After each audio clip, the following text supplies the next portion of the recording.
It's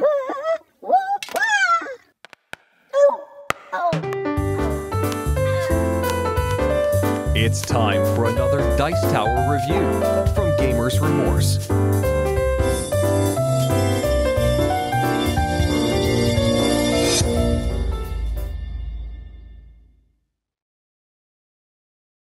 Evil Dinner Party is a 2 to 4 player game by Focused Tangents.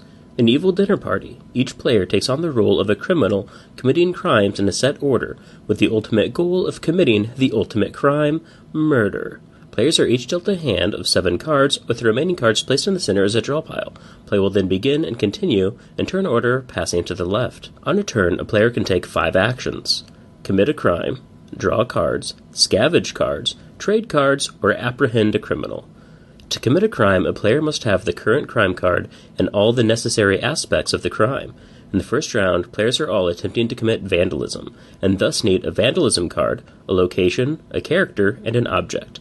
The first player to acquire all the needed cards can, as an action, lay down their cards and declare the crime committed. Once committing vandalism, the player must commit theft and blackmail before they can attempt murder. A player can also use their action to draw up to 3 cards from the center pile and then discard an equal number of cards. If the draw pile is empty, flip the discard pile upside down to create a new draw pile. You may also scavenge, in which you do the same as drawing, only from the top of the discard deck as opposed to the draw pile. Alternatively, you may trade, or really, steal, cards from another player, in which case you take 3 cards from their hand, and then later return 3 cards from your hand to theirs. Finally, you can apprehend, in which you must assemble a hand that duplicates an opponent's most recently played crime, only replace the crime card with an apprehend card. When apprehending, you play your cards, and then both of those and the opponent's cards are sent to the discard pile. A round ends when a crime is committed or a criminal is apprehended. When a round ends, all players will reveal their hands for analysis. If a player has a character card in their hand that is the same as the character in the committed crime, they are designated the victim, and get 8 cards to start the next round, but must discard back to 7 at the end of their first turn. The winner of the round is the first player to go on the following turn. Play will continue until one player has successfully committed murder. Evil Dinner Party plays like many other set collection games, with the victims, locations, and objects acting as suits, while the crime acts as a 4th suit as well as a guide for what cards you need to commit the crime. The game looks clean and simple, with the art being fairly consistent and easily recognizable from afar. The game plays fast between turns, with a single action being allowed per turn, but it can drag on if the players overanalyze their discards or seek to hinder each other more than commit crimes themselves. Luck also plays a huge factor, in that a player must not only draw the cards they need to commit a crime, but they must draw the crime itself, and hold on to all the cards until their next turn, and due to the heavy luck dependence, it can grow dull and repetitive before the end of the game. While playing, the game feels much like a themed-up Phase 10, with luck playing an even more advanced factor due to the needed crime card, meaning you essentially had to draw the phase as well as the cards needed to complete it. Frustration can be further increased when sent back to a previous crime after being apprehended. The game is fun, but only when played with the right crowd. This is a game you would not want to invite players who can get upset easily. With the right semi-competitive friends, however, this game fulfills the purpose of being a good quick set collection game, and I gave it 5.5 out of 10. Wars Zombie Edition is a 2-player card game by Cavallini Games. The players take on the roles of humans and zombies, with the younger player choosing a side and taking the respective deck, while the older player gets the remaining deck. The outcome cards are then shuffled and placed between the 2 players.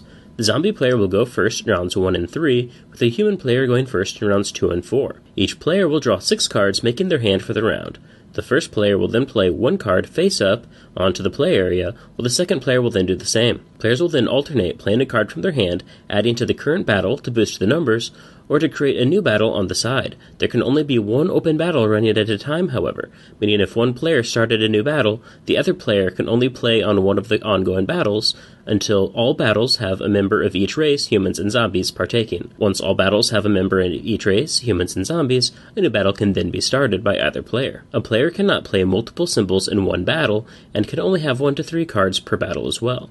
If a player has no legal moves on their turn is skipped. When a player plays their final card, The other player can play one more card before discarding any additional cards face down. The starting player will then flip over the top card of the outcome deck to determine what constitutes a victor in a battle. Battles will then be resolved as decided by the card flipped over, either highest numbers winning or the highest ranking symbol. Players will put the victorious cards face up in a discard pile and their losing cards in a face down discard pile.